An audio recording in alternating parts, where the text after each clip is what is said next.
Hey there, I'm Dr. Dave with Yada Yada, here to share some tips to help with bedtime routines. All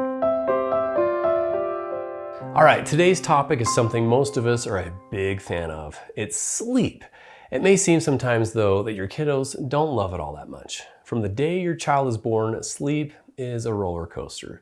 Newborn babies rarely sleep through the night, and even when they can sleep longer, within a few months, they need your help to learn to sleep through the night. But if you're watching this and you're a parent of a child older than that, you know that the challenge doesn't end there, right? Bedtime can be a struggle for both parents and kids. It's probably easy to think sometimes that it's pure stubbornness that keeps your child from wanting to go to sleep. But there could be a lot of reasons they're resisting bedtime. And as you better understand their perspective and needs, you can help everyone start to get enough sleep. So here are some things to think about. First, calming down and falling asleep are things kiddos need to learn. They can't just happen on their own. Luckily, there are ways you as parents can help. For starters, try to remember that getting angry at your child or threatening them when they won't go to bed only makes things worse. It makes it harder for them to relax and go to sleep. So maybe take some deep breaths and try to look at the situation from their point of view. Kiddos might hate missing out on all the things that are happening when they go to bed and want to spend more time with you. They might be scared to be by themselves in a dark room, or they might just have a hard time settling down. So they might make excuses to stay awake. So what can you do to help? Well, try these 3 tips. Number 1, pay attention to how much sleep your child needs. Some kiddos need more or less sleep than others to function well. If you plan their sleep routine around their specific needs, bedtime may become less of a struggle. Number 2, pick a regular bedtime and stick to it as much as you can. Remember, kids thrive with routines and predictability, and so do adults for that matter, right? And once you pick a time, plan ahead so that you can start getting your little ones ready for bed about an hour ahead of time, because it takes a while. So if you want them asleep by 8:30, it would be a good idea to get started about 7:30, right?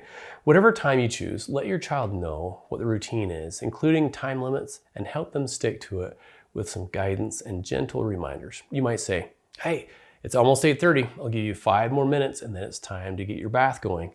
Or something like, you can play with your toys for another 3 minutes, but then it's time to get jammies on and brush your teeth and get into bed. Okay, buddy? You could even give them choices. Kids love choices, such as, do you want to brush your teeth first or take a bath first? And you could do the same with which toys they want to choose to have in the bathtub that night and so on. And as you stick to a specific bedtime routine, including a specific time, their bodies and brains will start to sync with the pattern, and the rhythms will be more natural, so it won't be as hard for them to settle down. And a little bonus tip here. The synchrony will happen even better if you limit their screen time usage before bed. That can help their brains recognize it's time to start to wind down. Okay, tip number 3 is to make nighttime a special time for you and your child. Have specific things that you do every night that help you bond, help them feel secure, and signal to them that it's time for bed. For example, you might give them a bath, have them brush their teeth and get their pajamas on, read a book together, or talk about their day. They might also love it if you sing them a song and snuggle.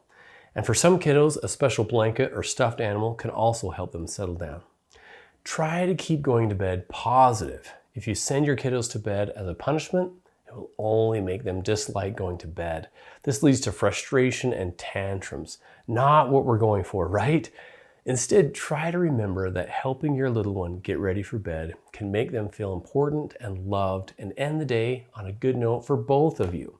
So there you have it. 3 things that can help with your kiddos' sleep patterns. And not only can these tips help kiddos get enough sleep, they can help bedtime become a way for you to connect, which is what we all need.